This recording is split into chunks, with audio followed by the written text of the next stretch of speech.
বিশ্বকাপ এলেই চারদিকে একটা কথা শোনা যায়, ফিফা তো নির্দিষ্ট একটি দলকে, ধরুন আর্জেন্টিনাকেই জেতাতে চায়। সবকিছু আগে থেকেই ফিক্সড।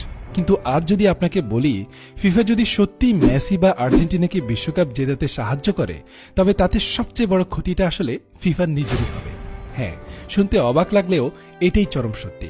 চলুন আজ আবেগটা সরিয়ে একটু লজিক আর বিজনেস মাইন্ড দিয়ে পুরো ব্যাপারটা বিশ্লেষণ করি।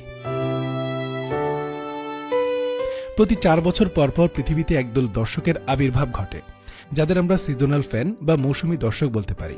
সিজনাল ফ্যান হওয়া খারাপ কিছু না, কিন্তু এই মানুষগুলো সারা বছর ক্লাব ফুটবল বা ফুটবলের অন্যান্য খবর রাখেন না। ফিফার নিয়ম নীতি বা র্যাঙ্কিং সিস্টেম সম্পর্কেও তাদের বিন্দুমাত্র ধারণা নেই। যখনই দেখেন কোনো বড় দলের সাথে গ্রুপ স্টেজে তুলনামূলক সহজ প্রতিপক্ষ পড়েছে, তখনই তারা রায় দিয়ে দেন কোচ কিছু করে নাই, ফিফা এটা নিয়ে পুরোলি প্ল্যান, সব বিক্রি হয়ে গেছে। তারা জানেন না যে বিশ্বকাপে ড্র কোনো ম্যাজিক বা লটারির বাটি থেকে ইচ্ছে মতো নাম তোলার খেলা নয়। এটি পুরোপুরি ওয়ার্ল্ড র্যাঙ্কিং এর উপর ভিত্তি করে সাজানো বাকেট সিস্টেম। টপ দলগুলোকে এমনভাবে আলাদা করা হয় যেন শুরুতেই তারা একে অপরের মুখোমুখি হয়ে বাদ না পড়ে যায়। তাই আপনি চাইলেও গ্রুপ স্টেজে Argentina, Brazil, France, Spain, England, Portugal type সব হেভিওয়েট ম্যাচ একসাথে ফেলতে পারবেন না। এই সহজ গণিতটা না বুঝেই অনেকে কনস্পিরেসি থিওরি ছড়াতে ভালোবাসেন। এবার আসি মূল পয়েন্টে। ফিফা আর্জেন্টিনাকে সুবিধা দিলে ফিফারই কেন লস? দেখুন, ফুটবল আপনার বা আমার কাছে একটা ইমোশন হতে পারে, কিন্তু ফিফার কাছে এটা পুরোপুরি একটা বিজনেস। আর যে কোনো বিজনেসের মূল লক্ষ্য হলো প্রফিট। এখন আপনিই বলুন, ফিফার সবচেয়ে বড় মার্কেট কোনটা? আর্জেন্টিনা? মোটেও না। ফিফার আয়ের সবচেয়ে বড় উৎস হল ব্রডকাস্টিং বা টিভি রাইটস এবং স্পন্সরশিপ। আর এই টাকার পাহাড়টা আসে মূলত ইউরোপ এবং আমেরিকা থেকে। আমেরিকায় ফুটবল হয়তো 1 নম্বর খেলা নয়, কিন্তু স্পোর্টস কোম্পানি এবং ব্রডকাস্টিং এর সবচেয়ে বড় হাব হল আমেরিকা। অন্যদিকে ফুটবলের সবচেয়ে বড় এবং ধনী মার্কেট হল ইউরোপ। ফিফা যদি কাউকে ফেভার করে ব্যবসায়িক ফায়দা লুটতেই হয়, তবে তারা ইউরোপের কোনো দেশ বা আমেরিকাকে সুবিধা দেবে। সত্যিটা হলো, গ্লোবাল অর্থনীতির স্কেলে ব্রাজিল বা আর্জেন্টিনার মতো দেশগুলোর সেই আর্থিক পেশিশক্তি নেই যা ফিফার ব্যাংক ব্যালেন্সকে রাতারাতি ফুলিয়ে ফাঁপিয়ে দিতে পারে। মেসি বা আর্জেন্টিনা বিশ্বকাপ জিতলে ফিফার আবেগের ঘরে হয়তো কিছু উন্মাদনা জমবে, কিন্তু ক্যাশ বক্সে এক্সট্রা কোনো $1 বিলিয়ন যুক্ত হবে না। এর চেয়েও বড় একটা বিষয় আছে, অডিয়েন্স ট্রাস্ট বা দর্শকের বিশ্বাস। ফুটবল কোনো স্ক্রিপ্টেড রেসলিং নয় যে নাটক সাজিয়ে দিলে মানুষ হাততালি দিবে। ফুটবলের মূল সৌন্দর্যই হল এর চরম অনিশ্চয়তা। ধরুন কোনোভাবে এটা প্রমাণিত হয়ে গেল যে ফিফা সত্যি একটি দলকে বিশ্বকাপ জেতানোর জন্য ম্যাচ ফিক্সিং করেছে। এরপর কি হবে?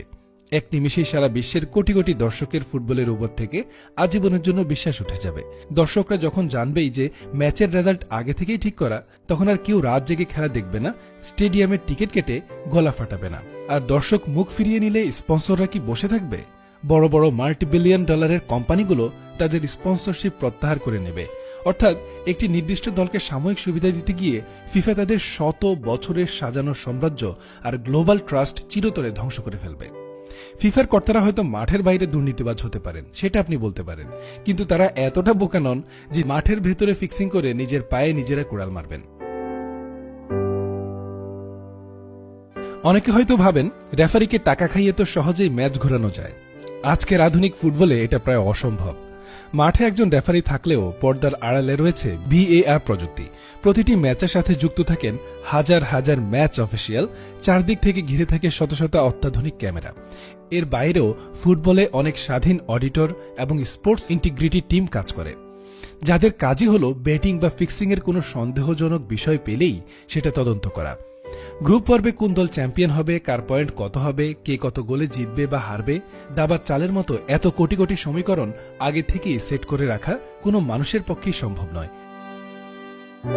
মাঠের বাইরে টিকিট বিক্রি, আয়োজক দেশ নির্বাচন বা স্পন্সরশিপ নিয়ে ফিফার বিরুদ্ধে দুর্নীতির হাজারটা অভিযোগ থাকতে পারে, কিন্তু মাঠের ভেতরের 90 মিনিটের খেলাটা ফিফা সবসময় পরিষ্কার রাখতে বাধ্য।